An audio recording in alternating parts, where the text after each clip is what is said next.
കേരളത്തിലെ നാട്ടിൻപുറങ്ങളിൽ തെക്ക് പടിഞ്ഞാറൻ കാലവർഷത്തിന്റെ തുടക്കത്തിൽ കാണുന്ന വളരെ സവിശേഷമായ എന്നാൽ ഇന്ന് ഏറെ ആശങ്കയുണർത്തുന്ന ഒരു പ്രതിഭാസമാണ് ഊത്തക്കയറ്റം അഥവാ സ്പോണിംഗ് മൈഗ്രേഷൻ. ഒരു ഉത്സവ പ്രതീതിയോടെയാണ് ആളുകൾ ഇതിനെ കാണുന്നതെങ്കിലും ശാസ്ത്രീയമായി ഇത് മത്സ്യങ്ങളുടെ വംശവർദ്ധനവിനായുള്ള പ്രാദേശിക ദേശാടനമാണ്. വേനൽ കഴിഞ്ഞ് ആദ്യത്തെ ശക്തമായ മഴ പെയ്യുമ്പോൾ തണുത്ത വെള്ളം പുഴകളിലേക്കും തോട്ടിലേക്കും ഒഴുകിയെത്തുന്നു. ഇത് ജലാശയങ്ങളിലെ താപനില പെട്ടെന്ന് കുറയ്ക്കുകയും ലായക ഓക്സിജന്റെ അളവ് വൻതോതിൽ കൂട്ടുകയും ചെയ്യും. ഈ പെട്ടെന്നുള്ള മാറ്റം മത്സ്യങ്ങളുടെ ഉള്ളിലെ ഹോർമോണുകളെ ഉത്തേജിപ്പിക്കുകയും മുട്ടയിടാനുള്ള സമയമായി എന്ന കൃത്യമായ സന്ദേശം നൽകുകയും ചെയ്യുന്നു. ഈ ചോദനയാണ് അവയെ ഒഴുക്കിനെതിരെ നീന്തി കുഞ്ഞുങ്ങൾക്ക് സുരക്ഷിതമായി വളരാൻ തണലും ചെളിയും ഇരയും കൂടുതലുള്ള വയലുകൾ, തോടുകൾ, കുളങ്ങൾ, ചതുപ്പുകൾ എന്നിവിടങ്ങളിലേക്ക് ദേശാന്തര ഗമനം നടത്താൻ പ്രേരിപ്പിക്കുന്നത്. ചിലയിടങ്ങളിൽ ഇതിന് പറയുക ചേറ്റുമീൻ കയറുക എന്നാണ്. ഇങ്ങനെ പുഴകളിൽ നിന്നും ജലാശയങ്ങളിൽ നിന്നും കയറി വരുന്ന മീനുകളെ ഊത്തുപിടുത്തം എന്ന പേരിൽ ക്രൂരമായ വിനോദമായി വൻതോതിൽ വേട്ടയാടുകയാണ്.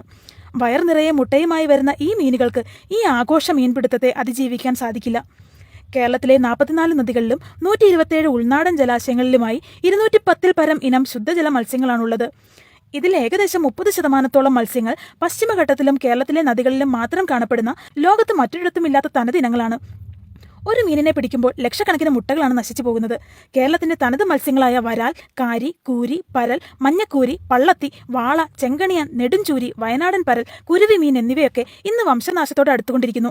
ഇത് കേവലം മീൻപിടുത്തമല്ല, ഒരു ആവാസ വ്യവസ്ഥയുടെ തുടർച്ചയെ തന്നെ മുറിച്ചു മാറ്റുന്ന ക്രൂരതയാണ്. Kerala aquaculture and inland fisheries act 2010 പ്രകാരം പ്രജനന കാലത്തെ മീൻപിടുത്തം പൂർണ്ണമായും നിരോധിച്ചിട്ടുള്ളതാണ്.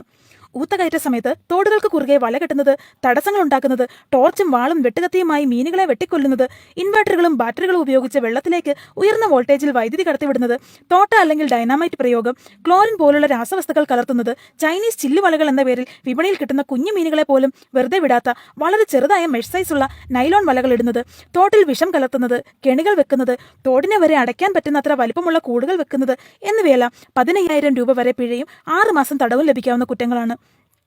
വയർ നിറയെ മുട്ടകളുമായി പുതിയ 100,000 കുഞ്ഞുങ്ങൾക്ക് ജന്മം നൽകുക എന്നുള്ള പുണ്യവുമായി നീണ്ട പാതകളും പ്രതിബന്ധങ്ങളും താണ്ടി ഒഴുക്കിനെ നീന്തി തോൽപ്പിച്ച് ജീവന്റെ നിലനിൽപ്പിനായി പോരാടുന്ന ഈ ജീവികളോട് അനുകമ്പയല്ലേ നമുക്ക് ആദ്യം തോന്നേണ്ടത്.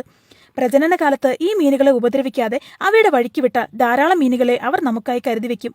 ഇന്ന് നമ്മൾ പിടിക്കുന്ന ഒരു മീൻ നാളത്തെ ആയിരക്കണക്കിന് മത്സ്യസമ്പത്താണ് ഇല്ലാതാക്കുന്നത് എന്ന ചിന്ത ഓരോരുത്തരിലും ഉണ്ടാകണം. നിയമം കൊണ്ട് മാത്രമല്ല, മനുഷ്യന്റെ ഉള്ളിലെ കാരുണ്യം ഉണർത്തിക്കൊണ്ട് മാത്രമേ ഈ പ്രകൃതിയെയും അതിലെ ജീവനുകളെയും സംരക്ഷിക്കാൻ കഴിയൂ.